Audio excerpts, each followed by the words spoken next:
Assalamualaikum warahmatullahi wabarakatuh. Ketemu lagi ya di mata kuliah anggaran. Ini pertemuan kedua. Saya akan membahas tentang peramalan. Ya, peramalan dalam hal ini masih terkait dengan mata kuliah anggaran ya, bukan peramalan cuaca gitu ya. Kalau bahasa Inggrisnya adalah forecasting. Oke, kita lanjutkan pengertian dari peramalan itu sendiri atau forecasting adalah seni dan ilmu ya untuk memperkirakan kejadian di masa depan. Dalam hal ini karena terkait dengan keuangan gitu ya, maka yang diperkirakan itu ya terkait dengan eh, rupiahnya gitu ya, masa depannya dapat berapa. Dengan adanya peramalan. Oke, nah biasanya peramalan ini dibuat sebelum membuat anggaran penjualan. Jadi lebih untuk memperkirakan berapa penjualan gitu ya, sehingga nanti dianggarkan itu dalam bentuk rupiah. Berdasarkan horizon waktu, peramalan dibagi menjadi tiga. Yang pertama adalah peramalan jangka pendek, dan yang kedua peramalan jangka menengah, dan yang ketiga adalah peramalan jangka panjang. Oke, peramalan jangka menengah ya dan jangka panjang ini dapat dibedakan dari peramalan jangka pendek dengan melihat dari tiga hal. Oke, jadi ada tiga hal yang bisa menjadi pembeda antara peramalan jangka pendek dengan peramalan jangka menengah dan jangka panjang. Yang pertama, yaitu peramalan jangka menengah dan jangka panjang itu berkaitan dengan permasalahan yang lebih menyeluruh dan mendukung keputusan manajemen yang berkaitan dengan perencanaan produk, ya pabrik ataupun prosesnya. Gitu. Jadi jangka menengah dan jangka panjang itu terkait dengan permasalahan lebih menyeluruh dan supporting gitu ya. Mendukung keputusan manajemen terkait perencanaan produk, pabrik ataupun prosesnya. Dua, peramalan jangka pendek biasanya menetapkan metodologi yang berbeda dibandingkan peramalan jangka panjang. Karena periode waktunya sangat pendek ya, pasti akan berbeda lah. Kalau jangka panjang, berarti kan kita memilih metode yang tepat gitu ya. Selanjutnya, peramalan jangka pendek cenderung lebih tepat dibandingkan peramalan jangka panjang. Karena situasi dan kondisi sudah bisa kita ketahui lah gitu ya, paling enggak untuk 1 hari ke depan. Nah, perubahan kebijakan kan tidak dalam 1 hari gitu ya, bisa berapa bulan, triwulan, atau per semester. Nah, jadi ketika dalam 1 bulan itu kita bisa, oh baru juga kemarin dibuat gitu ya, maka perubahannya ya tidak langsung pada bulan itu juga, tapi bisa jadi bulan selanjutnya. Nah, jadi itulah kenapa dikatakan peramalan jangka pendek itu cenderung lebih tepat. Faktor-faktor yang mengaruhi perubahan permintaan berubah setiap hari. Dengan demikian, ya, semakin panjang horizon waktu, ketepatan peramalan seseorang akan semakin berkurang. Jadi semakin lama ya akan semakin banyak faktor yang mempengaruhi, maka akan berdampak pada ketepatan peramalan yang semakin berkurang.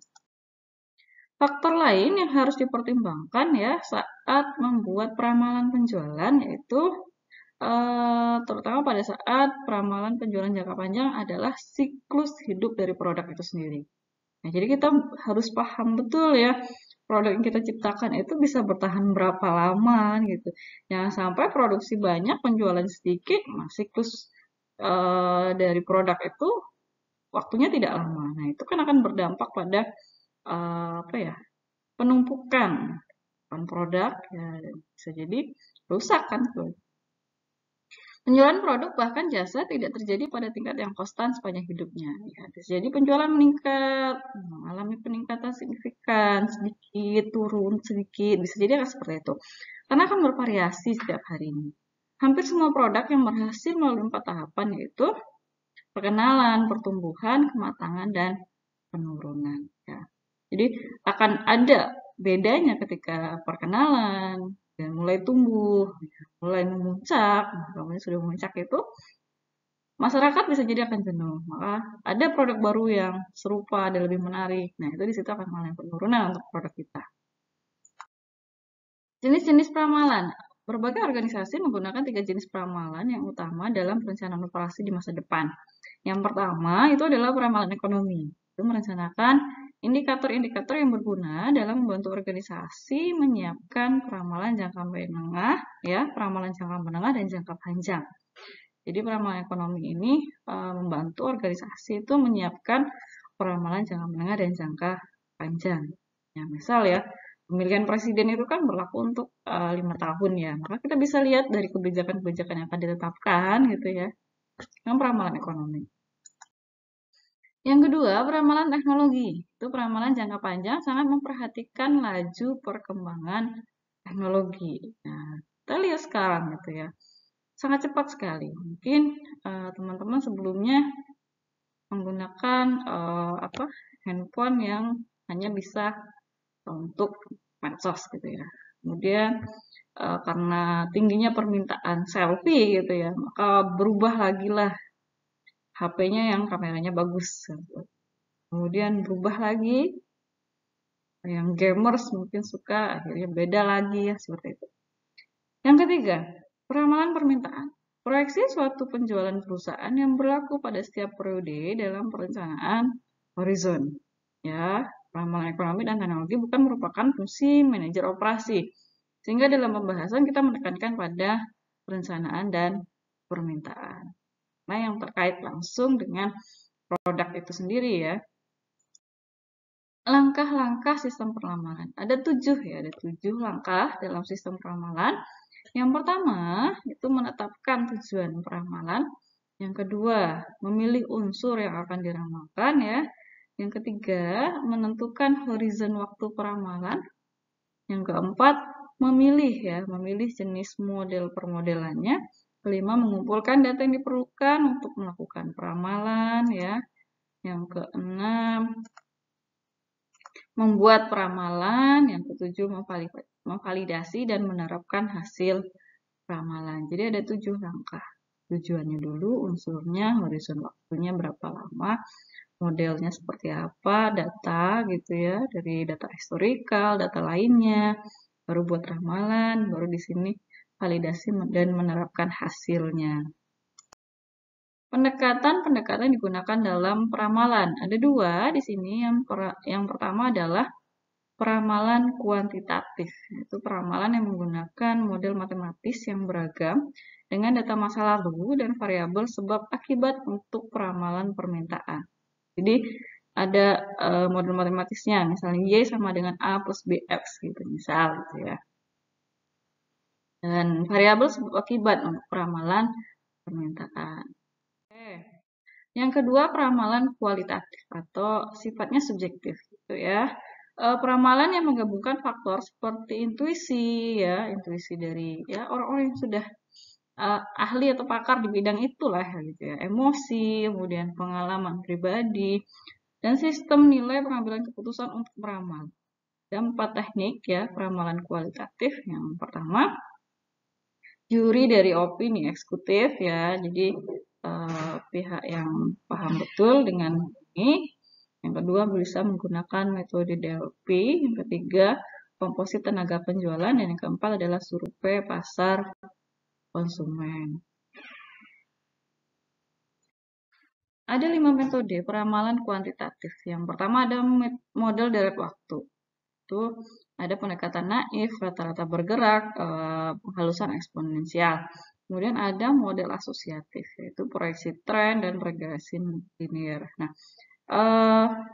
yang sering banyak disajikan dalam buku itu lebih ke proyeksi tren dan regresi linear ya.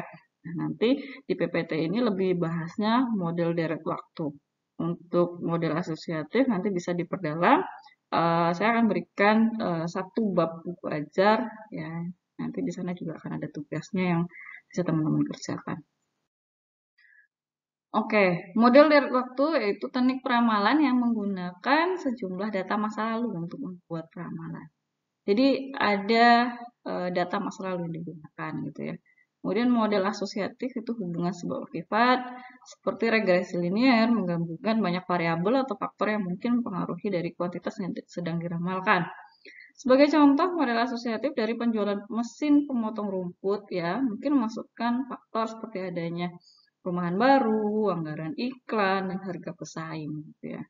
Karena ketika rumah baru kan banyak rumputnya ya, misalnya masih banyak yang perlu kan dipotong. Nah, di sini penjualan mesin fotonya akan mengalami peningkatan karena tingginya permintaan. Peramalan deret waktu. Deret waktu didasarkan pada urutan dari titik-titik data yang berjarak sama dalam waktu, misalnya mingguan, bulanan, kuartalan, dan lain-lain. Selanjutnya, menganalisis deret waktu berarti membagi ya, data masa lalu menjadi komponen-komponen, kemudian memproyeksikan ke masa depan. Nah, deret waktu ini punya 4 komponen. Yang pertama, tren ya. Tren itu adalah pergerakan data sedikit demi sedikit meningkat ya ataupun mengalami penurunan. Perubahan pendapatan, kemudian populasi, penyebaran umur ataupun pandangan budaya bisa ya berdampak pada pergerakan tren ini sendiri. Karena kita bisa lihat lah ketika semakin banyak remaja gitu ya yang lahir di zamannya apa apa 4.0 ya. Ya, jadi zaman-zaman sekarang gitu ya, yang lahir di tahun 2000-an, itu pasti akan sangat melek dengan teknologi. Ya, jadi mau nggak mau ya, anak SD sekarang, tambah lagi masa-masa pandemi gitu ya. Ini akan berpengaruh ya terhadap peningkatan tren dalam pembelian handphone misalnya seperti itu. Kemudian musiman adalah pola data yang berulang pada kurun waktu tertentu, misalnya harian, mingguan, bulanan, ataupun kuartalan. Siklus, ya, pola dalam data yang terjadi setiap beberapa tahun. Siklus ini biasanya terkait pada siklus bisnis dan merupakan satu hal penting dalam analisis dan perencanaan bisnis jangka pendek. Ya, ini merupakan siklus. Jadi apa ya? Kalau siklus itu kan mulai dari perputaran lah gitu ya, bisa kita katakan seperti itu. Memprediksi siklus bisnis sulit dilakukan ya, karena adanya pengaruh kejadian politik ataupun kerusuhan internasional. Ya, jadi untuk terulang kembali dengan posisi atau kondisi yang sama itu akan sangat sulit ya, karena pasti akan banyak pengaruh ya, apalagi yang namanya politik ya, masanya siapa pasti akan berbeda politiknya kan gitu. Yang keempat, variasi acak. Variasi acak ini merupakan satu titik khusus dalam data ya yang disebabkan oleh peluang dan situasi yang tidak lazim. Variasi acak tidak mempunyai pola khusus sehingga tidak dapat diprediksi gitu ya. Jadi tidak punya pola khusus. Ya bisa jadi akan beragam ya. Jadi kita tebak A ya bisa jadi jadinya Z kan gitu. Nah, itu yang disebut dengan variasi acak. Yang selanjutnya ya, tadi yang kedua ya masalahnya. Ini pendekatan naif. Pendekatan naif adalah teknik peramalan yang mengasumsikan permintaan periode berikutnya sama dengan permintaan pada akhir periode terakhir. Ya, dengan kata lain ya, jika misal ya penjualan HP merek Samsung gitu ya, 68 unit, maka kita ramalkan bulan selanjutnya juga 68 unit juga gitu ya. Itu yang disebut dengan pendekatan naif ya. Sama gitu ya. Pendekatan naif ini merupakan model peramalan objektif ya yang paling efektif dan efisien dari segi biaya. Jadi dia tidak perlu menambah ataupun mengurangi gitu ya. Dia segitu aja nyetoknya sama terus gitu ya. Paling tidak pendekatan naif memberikan titik awal untuk perbandingan dengan model lain yang lebih canggih gitu ya. Selanjutnya ada rata-rata bergerak. Nah, rata-rata bergerak ini adalah suatu metode peramalan ya yang menggunakan rata-rata periode terakhir data untuk meramalkan periode berikutnya. Nah, rumusnya seperti ini. Sigma permintaan dalam periode N ya sebelumnya dibagi dengan N itu sendiri.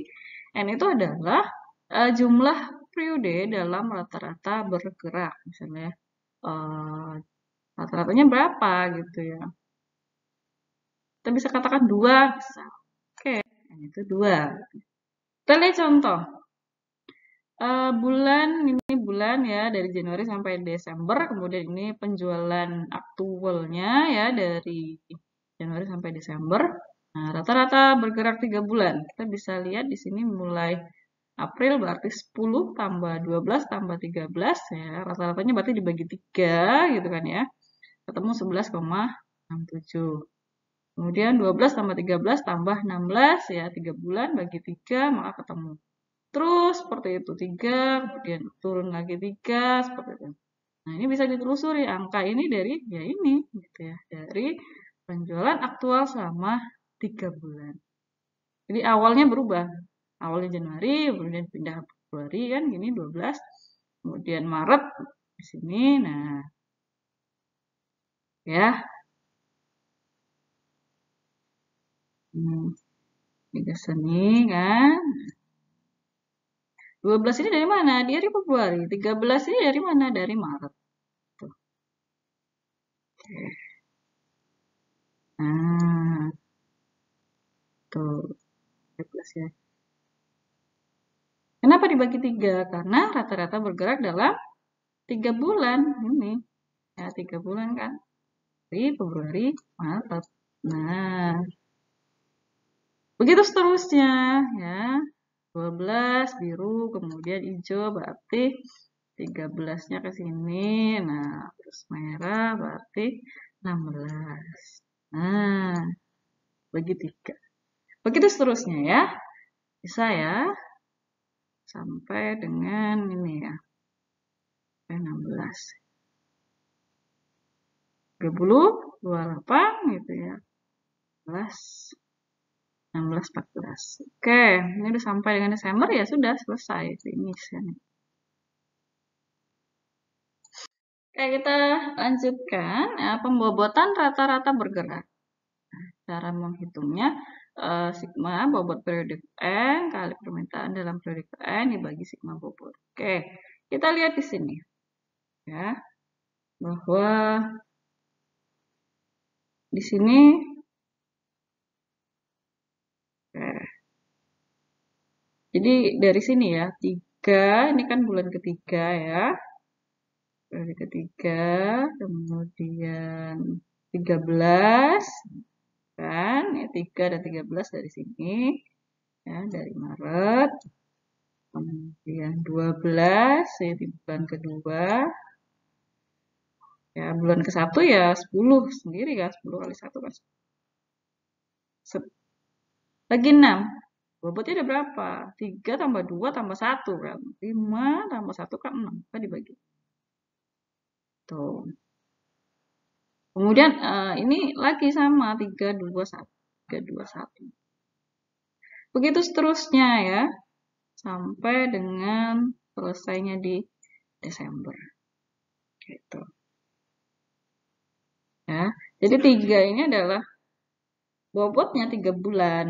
Bulan kedua, bulan ke-1. Ya. Pokoknya seperti itu. Jadi kan per 3 bulan. Ya. 3, 2, 1. Makanya di sini 3 tambah 2, 5 tambah 1, 6. Makanya total bobotnya adalah oke. Penghalusan eksponensial. Penghalusan eksponensial merupakan metode peramalan rata-rata bergerak ya dengan pembobotan di mana titik data dibobotkan oleh fungsi eksponensial. Rumusnya seperti ini. Peramalan baru ya sama dengan peramalan periode terakhir ditambah alfa kali permintaan sebenarnya periode terakhir dikurangi peramalan periode terakhir.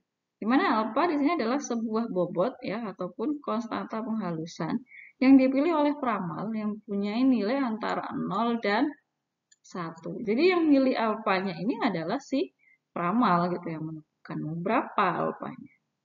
Oke, kita lihat.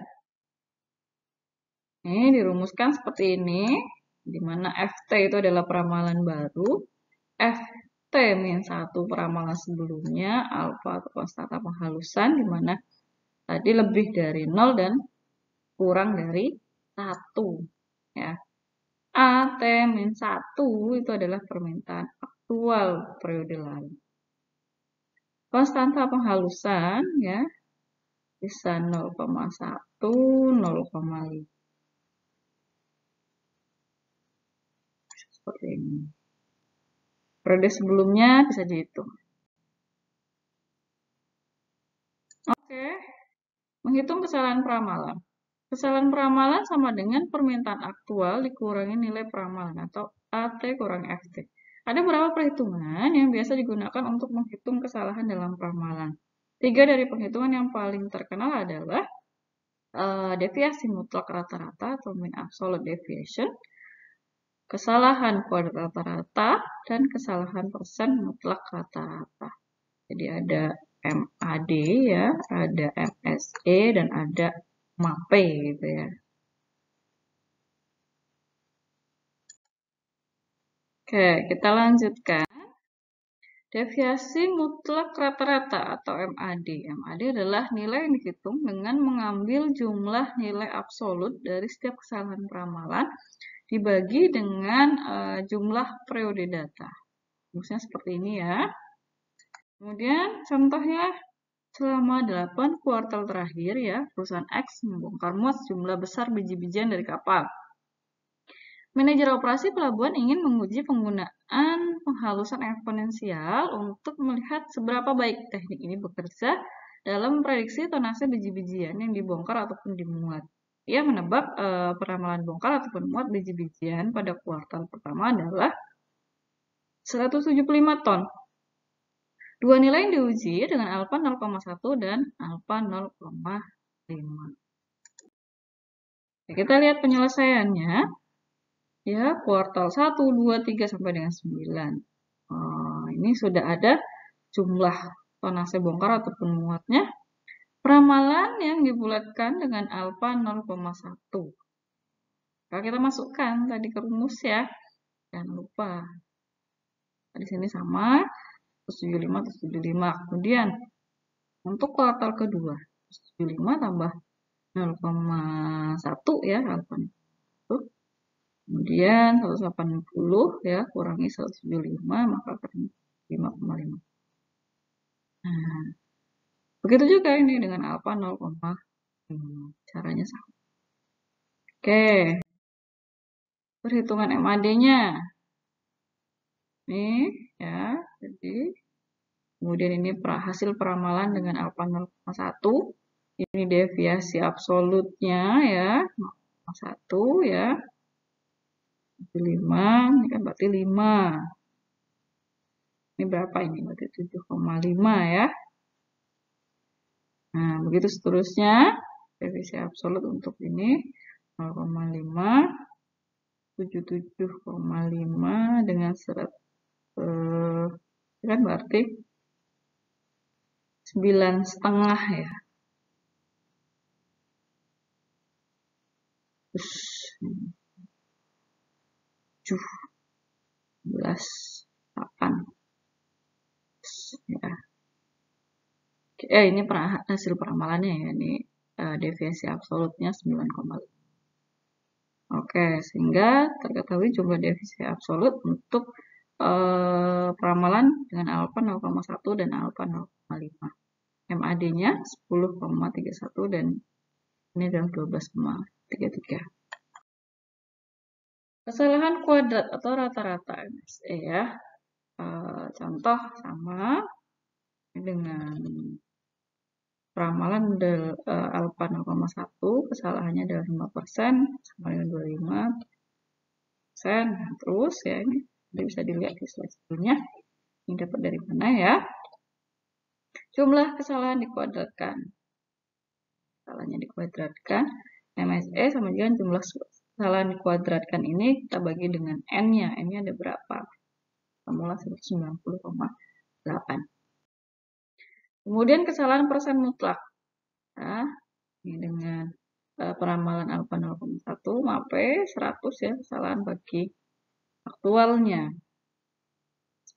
Ini, cuma dibagi 180 ya, 100. Begitu seterusnya sehingga ketemu jumlah kesalahannya 0,4475. MAPE adalah jumlah kesalahan bagi N ya. Ini ada berapa? Kita bagikan. Penghalusan eksponensial dengan penyesuaian tren. asumsi permintaan untuk barang ataupun jasa kita telah meningkat 100 unit per bulan.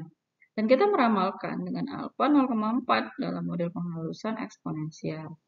Contoh, maka permintaan untuk bulan yaitu FT ya, F1, F2, masukkan ini angkanya 100, tambah alfanya 0,4, 100 kurangi 100, 100 kurangi 100, kan seperti itu. Oke. Ya, ini dari sini ya 100-nya ya. 200 kurangi 100, kemudian ini 300 kurangi 140. 400 kurangi 204. Oke, kita lanjut. Untuk memperbaiki peramalan kita, berikut akan diilustrasikan model penghalusan eksponensial yang lebih rumit dan dapat menyesuaikan diri pada tren yang ada. Idenya adalah menghitung rata-rata data penghalusan eksponensial, kemudian menyesuaikan untuk keterlambatan atau lag positif ataupun negatif pada tren. Rumusnya seperti ini ya, peramalan dengan tren ya, itu peramalan eksponensial dikurangi tren penghalusan eksponensial. Dengan penghalusan eksponensial dengan tren, estimasi rata-rata dan tren dihaluskan. Prosedur ini membutuhkan dua konstanta penghalusan, untuk rata-rata dan beta untuk tren. Oke, di mana ini ya, ada penjelasannya. 3 langkah ya dalam menghitung peramalan yang disesuaikan dengan tren. Satu, menghitung FT. Itu peramalan eksponensial yang dihaluskan untuk periode T menggunakan persamaan 1. Kemudian menghitung tren yang dihaluskan ya, T besar dan T kecil menggunakan persamaan 2. Yang ketiga, menghitung persamaan dengan tren FIT T kecil dengan rumus seperti ini. Contoh. Oke, kita ke contoh. Ini bulan, ini permintaan aktual atau simbolnya ini bulan, simbolnya T, permintaan aktual ya. Nilai alfa 0,2 dan nilai beta adalah 0,4. Diasumsikan peramalan. Kan berarti peramal yang menentukan. Awal untuk bulan pertama ya F1 adalah 11 unit. Dan tren pada periode tersebut ya 2.